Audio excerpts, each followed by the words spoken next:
kulungan ang bagsak ng top 8 provincial level most wanted person matapos hahina ng warrant of arrest kaugnay sa kasong frustrated murder sa Davao Oriental.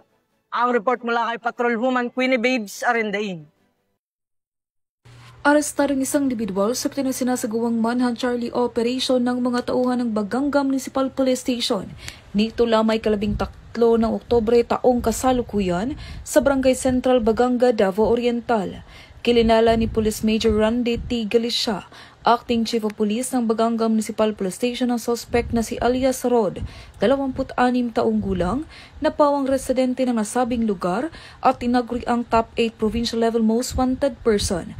Ayon kay Police Major Galicia, narasto ang suspect sa isang manhunt Charlie operation na inihain ng pinagsamang tauhan ng Baganga Municipal Police Station, Regional Special Operation Group, Regional Police Drug Enforcement Unit 11 at Regional Intelligence Division sa paglabag sa kasong frustrated murder na inisyo ng Regional Trial Court, 11th Judicial Region Branch 7 Davao Oriental na may rekomendang piyansa na nagkakahalagang 120,000 pesos.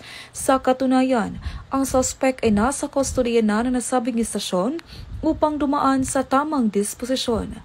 Samantala, patuloy naman ang pagsasagawa ng paghain ng mga operasyon ng tauhan ng Police Regional Office 11 sa pangunguna ni Police Brigadier General Joseph R. Ergiles, Regional Director, upang hulihin ang lahat ng wanted person sa Reyon 11.